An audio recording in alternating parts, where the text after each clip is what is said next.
नमस्कार दोस्तों, जैसा कि आप सभी जानते हैं कि हम लोग दीनदयाल उपाध्याय गोरखपुर विश्वविद्यालय गोरखपुर के बीए सेकेंड सेमेस्टर विषय इतिहास के प्रथम प्रश्न पत्र जिसका नाम है मध्यकालीन भारत का इतिहास 1206 ईस्वी से 1526 ईस्वी के सिलेबस को देख चुके हैं। और इसके यूनिट वन के जितने भी इसमें थे, सल्तनत काल में दिल्ली सल्तनत की स्थापना 1206 ईस्वी में होती है और जितने भी शासकों ने शासन किया उनको हम लोग देख चुके हैं यूनिट फर्स्ट में। और आज हम लोग यूनिट सेकेंड इकाई द्वितीय पार्ट 3 देखेंगे। पार्ट 1 और पार्ट 2 हम लोग देख चुके हैं। यूनिट सेकेंड का नाम है तुगलक, लोदी और सैयद वंश। तो आज हम लोग तुगलक वंश जिसका शासन 1320 से 1414 ईस्वी तक था, और प्रश्न हमेशा यह भी पूछा जाता है कि तुगलक वंश ने कितने वर्षों तक शासन किया था, तो 94 वर्ष। आज हम उसके तीसरे शासक फिरोज शाह तुगलक, जिसका कार्यकाल 1351 से 1388 ईस्वी था, उसके महत्वपूर्ण प्रश्नों को देखेंगे। तो आप मेरे चैनल पर नए हैं तो चैनल को लाइक, शेयर और सब्सक्राइब करना न भूलें। तो आइए देखते हैं। पहला प्रश्न मैंने रखा है फिरोज शाह तुगलक से कि फिरोज शाह तुगलक यह मोहम्मद बिन तुगलक का चचेरा भाई था, जो उसकी मृत्यु के बाद 20 मार्च 1351 ईस्वी को दिल्ली का शासक बना। दूसरा प्रश्न मैंने रखा है फिरोज शाह का पिता रजब मुहम्मद तुगलक का सिपहसालार था तथा माता बीबी जैला अबूहर राजपूत सरदार रणमल की पुत्री थी। तीसरा प्रश्न मैंने रखा है मुस्लिम इतिहास में फिरोज शाह तुगलक एकमात्र ऐसा शासक था जिसने स्वयं को खलीफा का नायब कहा था। प्रश्न आपसे ऐसा पूछा जा सकता है कि दिल्ली सल्तनत में कौन ऐसा शासक था जिसने स्वयं को खलीफा का नायब कहा था, तो वह फिरोज शाह तुगलक था। चौथा प्रश्न मैंने रखा है फिरोज शाह तुगलक ब्राह्मणों पर जजिया लागू करने वाला पहला मुसलमान शासक था। प्रश्न ऐसे पूछा जा सकता है कि ब्राह्मणों पर जजिया कर लगाने वाला पहला तुगलक शासक कौन था, तो वह फिरोज शाह तुगलक था। पांचवा प्रश्न मैंने रखा है इसके शासनकाल में टोपरा यानी कि खिजराबाद गांव एवं मेरठ से अशोक के 2 स्तंभों को लाकर दिल्ली में स्थापित किया गया।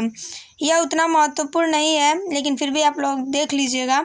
छठवां प्रश्न मैंने रखा है फिरोज शाह ने जाजनगर, उड़ीसा में जो पड़ता है, जाजनगर पर आक्रमण करके जगन्नाथ मंदिर जो उड़ीसा में स्थित है एवं नागरकोट जो कांगड़ा के ज्वालामुखी मंदिर को ध्वस्त किया। सातवां प्रश्न मैंने रखा है सितंबर 1388 ईस्वी में फिरोज तुगलक की मृत्यु के बाद अबू बकर को 1389 ईस्वी में सुल्तान बनाया गया। आठवां प्रश्न मैंने रखा है फिरोज शाह तुगलक ने लगभग 24 कष्टदायक करों को समाप्त किया तथा केवल 4 कर खराज, खुम्स, जजिया व जकात ही लिए। यहाँ पे जकात रहेगा, जकात ही लिए। 9वां प्रश्न मैंने रखा है कि फिरोज शाह तुगलक ने सिंचाई कर 1/10 तथा भूमि कर उपज का 1/5 से हटाकर 1/2 भाग लिया। तो प्रश्न ऐसे पूछा जा सकता है कि फिरोज शाह तुगलक ने सिंचाई कर में कितने भाग लिए थे, तो 1/10 भाग, और भूमि कर उपज का कितने में से घटाकर 1/2 भाग लिया, तो 1/5 से घटाकर 1/2 भाग लिया था। 10वां प्रश्न मैंने रखा है फिरोज शाह तुगलक ने सिंचाई के लिए 5 बड़ी नहरें बनवाई। वह नहरें कौन कौन सी थी, तो पहला है यमुना से हिसार जो 150 मील लंबी थी, तो 150 मील लंबी थी जो यमुना का पानी हिसार तक पहुंचाती थी। दूसरा नगर है 96 मील लंबी थी और यह घग्गर सतलज से घाघरा तक जाती थी। और तीसरा है घग्गर से फिरोजाबाद तक जाती थी, यह दूसरी नहर है। और तीसरा सतलज से घग्गर जो 96 मील लंबी थी, सतलज से और घाघरा तक जाती थी। चौथा है यमुना से फिरोजाबाद तक पहुंचती थी। और पांचवा है सिरमौर मांडवी तथा सिरमौर, यहाँ मांडवी भी रहेगा, मांडवी तथा सिरमौर से हांसी तक जाती थी 5वीं नहर। 11वां प्रश्न मैंने रखा है, फिरोज तुगलक ने फलों के 1200 बाग लगवाए तथा 300 नए नगर बसाए। 12वां प्रश्न मैंने रखा है, फिरोज तुगलक ने रोजगार दफ्तर तथा दीवान खैरात, जिसे दान विभाग कहा जाता है, नामक विभाग की स्थापना की। तो प्रश्न ऐसे पूछा जा सकता है कि दीवान खैरात नामक विभाग की स्थापना किसने की थी? तो फिरोज तुगलक ने। 13वां प्रश्न मैंने रखा है, फिरोज तुगलक ने तांबे और चांदी के सिक्के जारी करवाए जिन्हें अद्धा एवं बिख कहा जाता था। 14वां प्रश्न मैंने रखा है, सुल्तान फिरोज तुगलक ने अनाथ मुस्लिम महिलाओं, विधवाओं एवं लड़कियों की सहायता के लिए नए विभाग, जो दान विभाग था, दीवान खैरात की स्थापना की थी। 15वां प्रश्न मैंने रखा है, सल्तनत कालीन सुल्तानों के शासनकाल में सबसे अधिक दासों की संख्या करीब 1,80,000 फिरोज तुगलक के समय थी। तो प्रश्न ऐसे पूछा जा सकता है कि सल्तनत कालीन किस सुल्तान के समय सबसे अधिक दास रहते थे? तो वह फिरोज शाह तुगलक के समय। 16वां प्रश्न मैंने रखा है, दासों की देखभाल के लिए फिरोज ने एक नए विभाग जिसे दीवान बंदगान की स्थापना की। और 17वां प्रश्न मैंने रखा है, इसने सैन्य पदों को वंशानुगत बना दिया। 18वां प्रश्न मैंने रखा है, इसने अपनी आत्मकथा फतुहात-ए-फिरोजशाही की रचना की। तो प्रश्न ऐसे पूछा जा सकता है कि फिरोज शाह तुगलक ने अपनी आत्मकथा की रचना की थी, तो उसका क्या नाम था? तो फतुहात-ए-फिरोजशाही। 19वां प्रश्न मैंने रखा है, इसने जियाउद्दीन बर्नी एवं शम्स-ए-सिराज अफीफ को अपना संरक्षण प्रदान किया।